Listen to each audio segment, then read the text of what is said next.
bisnis ini lebih kurang sudah hampir 4 tahunan dengan tetap menjalankan profesi saya sebagai seorang pendidik yang sudah saya jalani hampir 13 tahun. Nah, supaya tetap produktif dan asyik di masa pandemi ini, sebenarnya ada sih kiat-kiatnya juga. Perlu dari diri sendiri punya keinginan dan kerinduan untuk belajar. Jadi bagi saya, kerinduan untuk belajar itu agar berdampak bagi banyak orang itu salah satu dasar ya untuk saya tetap excited untuk belajar hal-hal yang baru. Jadi bagi saya belajar hal baru itu bukan suatu beban, tetapi merupakan sebuah kesenangan atau kebahagiaan ya. Saya excited banget kalau harus mempelajari hal-hal baru, mengulik-ngulik. Jadi untuk itu saya tidak pernah mengeluh untuk belajar ya. Saya tidak pernah merasa beban. Jadi kalau seandainya saya terlalu lama duduk, itu juga saya repot ya.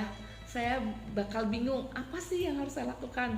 Nah, bersyukur saya selalu ada dalam kelas-kelas online ya. Dari mulai pandemik saya sudah ikut kelas-kelas online seperti kelas online dari Bu Meridiana, James Gui, kemudian kelas online dari Mastermind dari perusahaan kami, kemudian kelas online untuk parenting, psikolog anak. Saya juga ikut yang biasanya di masa tidak pandemi itu sangat sulit sekali saya ikuti dikarenakan waktu untuk mengajar. Tetapi di masa pandemi ini beberapa seminar-seminar online bisa saya ikuti, dan salah satunya kelas online yang bermanfaat ini seperti kelas live ini.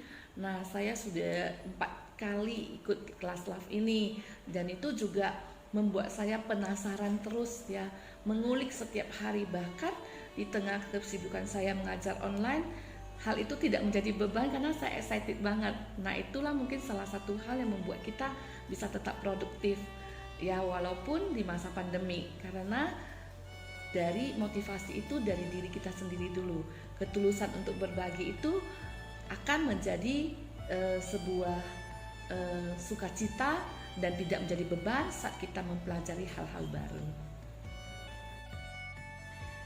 Kalau dibandingkan masa sebelum masa offline dan online, sama-sama mempunyai kelebihan dan kekurangannya. Nah, kalau pada masa offline dulu, efektifnya kita bisa langsung ketemu, bina hubungan, interaksi, bisa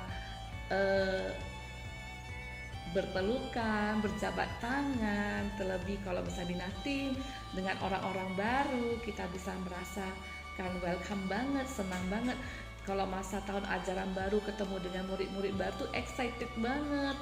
Nah, memeluk mereka, melihat wajah-wajah mereka, mendengarkan celoteh mereka secara langsung, wah itu enak banget, menyenangkan sekali. Nah, tapi karena pandemi ini kita mesti online. Nah, online juga efektif. Kenapa? Karena di online ini kita bisa belajar banyak hal ternyata. Kita juga bisa memberdayakan diri kita, menggali kemampuan kita. Bahkan kita bisa belajar seperti public speaking, kemudian kita bisa mendesain hal-hal yang selama ini mungkin tidak pernah kita pikirkan untuk kita bisa pelajari lagi. Di masa pandemi ini kita semua bisa belajar dan untuk tetap berinteraksi melalui aplikasi-aplikasi meeting yang tersedia dan mendapat ilmu-ilmu yang baru, itu juga efektif ya. Jadi artinya offline atau online itu sama-sama ada kelebihan dan ada kekurangannya. Nah, untuk masa pandemi yang paling efektif ini memang harus online dulu, dikarenakan kita harus menjaga kesehatan dan mengurangi penyebaran virus COVID-19 ini. Jadi hal yang terbaik adalah kita harus melakukan semua pertemuan secara online terlebih dahulu, dan itu lebih efektif daripada tidak sama sekali. Terima kasih.